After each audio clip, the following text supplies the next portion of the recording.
Hola, ¿qué tal? Yo soy David Y yo soy Ana. y somos de How to Spanish TV ahora. Y en esta ocasión tenemos una entrevista muy interesante con dos personas que viven aquí en Querétaro. Hans, un maestro de coreano en México, y su novia. Obviamente Hans es coreano y vamos a hablar un poquito del tema cultural de estar en un país donde es muy extraño el idioma para ti. Y por otra parte vamos a hablar con su novia, que ella es mexicana. Y obviamente para ella también es un problema el idioma, ¿no? Porque ella no habla coreano, habla inglés, entonces ellos se comunican en un tercer idioma que es inglés. Wow, súper interesante. Entonces, no se lo pierdan. Vamos.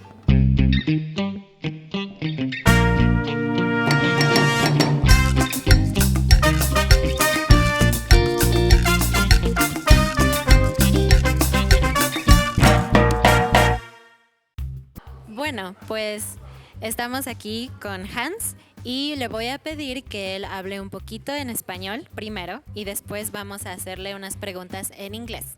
Entonces, Hans, can you please introduce yourself first in Spanish?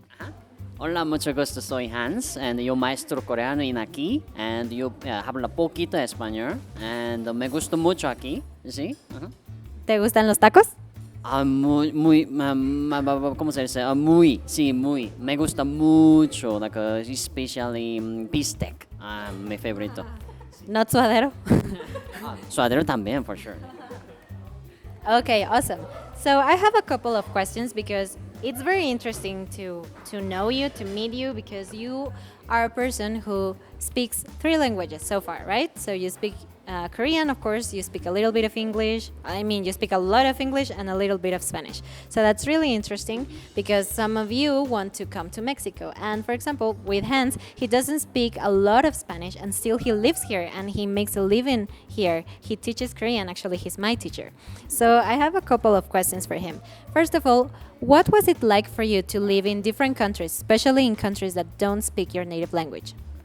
So if I say my life in Mexico right now, for now I'm speaking English fluently. I can say that because I studied English in Australia. But using this in Mexico, it's still a bit hard to live in here. The reason why because maybe for example in Querétaro or Mexico City, maybe the speakers Mexicans are only English speaker Mexicans are only 60 or 70% only. So maybe because of that, when I try to do communication with my leaking Espanol with this English, it's still have a hard communication. So I normally using body language to communicate, and yeah, I'm gonna give you like one big example from Australia, like how I use the body language. So one day I was trying to go dinner shopping, and I was trying to purchase the mushroom, and I didn't know how to say mushroom in English at the moment. So I just go to see the staff there, like, and I asked him like in at the moment I was just try to pretending my lick of English at the moment. So I said, "Do you know Super Mario?" And he understands actually Super Mario, Super Mario, Super Mario. Anyway, so I asked him, and do you know this? And I show him, and you know the sounds of the gaming, like when you eat, like yeah, and when you're eating mushroom, something like that. Yeah, like I make a sound with that, and he understand fully. So he like directly like bring me to the mushroom section. Yeah, so this kind of thing. In Mexico, I'm still using body language, but not like this embarrassing way, to be honest. Yeah. But it's really helpful for like living here in a more better way, actually explaining myself more. Maybe that would be. That's really interesting. So when you guys come to Mexico, you don't need to be afraid of making sounds and making signs and things like that, because actually that's how you communicate at first, right? And now you know the word for mushroom in English, for example. Do you know how to say that in Spanish? Yes, champiñones.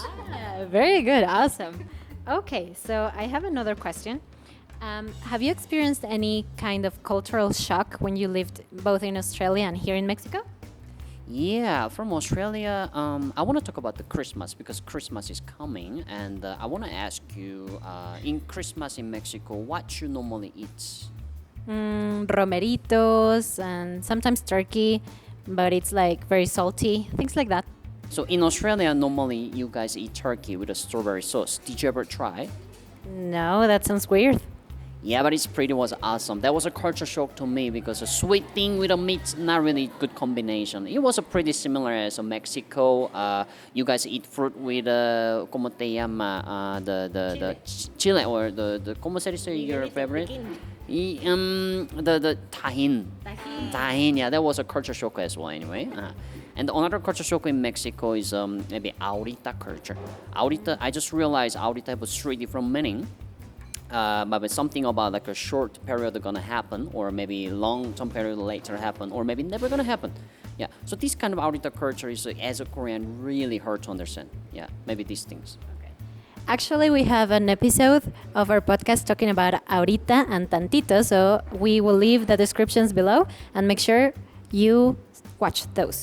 So the last question that I have for you is, how do you learn Spanish now that you live here in Mexico? What do you do? Yeah, so right now I'm living with my Mexican girlfriend, and she really helped me for speaking Espanol and learning Espanol because even she know the English, she keep trying to speak to me the Espanol and keep making me using Espanol.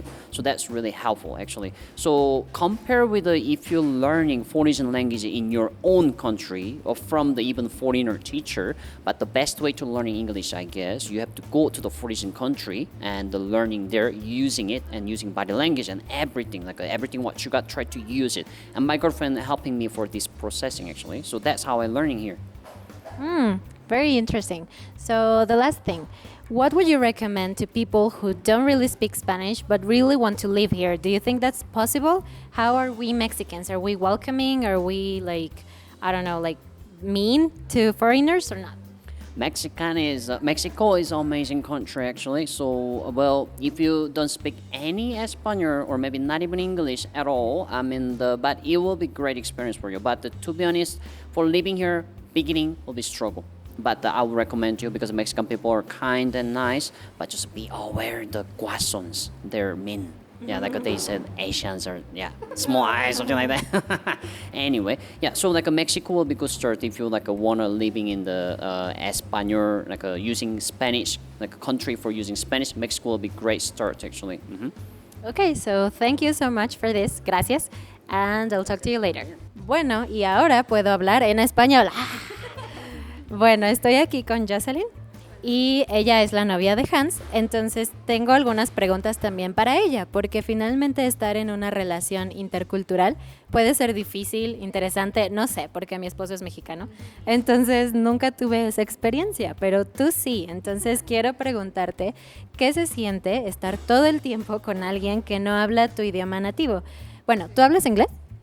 Sí, un 60%. Ok, y entonces él no habla español, tú sí hablas español. ¿Cómo funciona eso? Realmente, bueno, para ser honesta, nunca imaginé yo que iba a conocer a un coreano, que iba a vivir con él.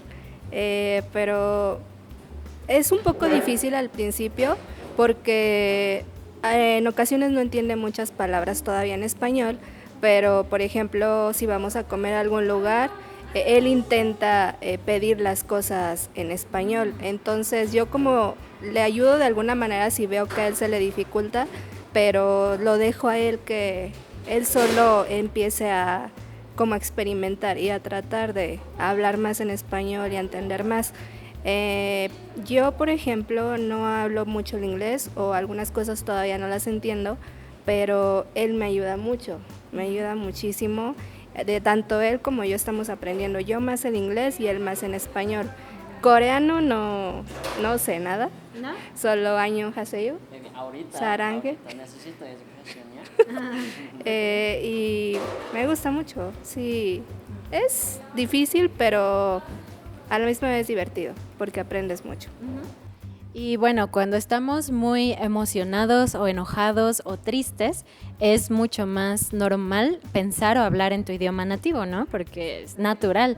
Pero ¿qué pasa cuando ustedes se enojan o tienen que compartir algo que los emociona mucho? ¿Le hablas en español o en inglés? Le hablo en inglés. Ajá, en inglés porque en español no me va a entender muy bien lo que yo le quiera decir o cómo me siento yo, no me va a entender. Entonces trato de explicárselo en inglés y de alguna manera pues se lo entiende. Sí es difícil porque digamos son momentos muy complicados o difíciles y tanto para él como para mí se nos complica cómo le explico, cómo le digo, pero al final del día siempre solucionamos eso y sabemos entendernos, tanto en español o en inglés. Entonces dirías que tener una relación intercultural donde no hablan el mismo idioma puede funcionar bien. Sí, si los dos ponen de su parte, sí funciona bien.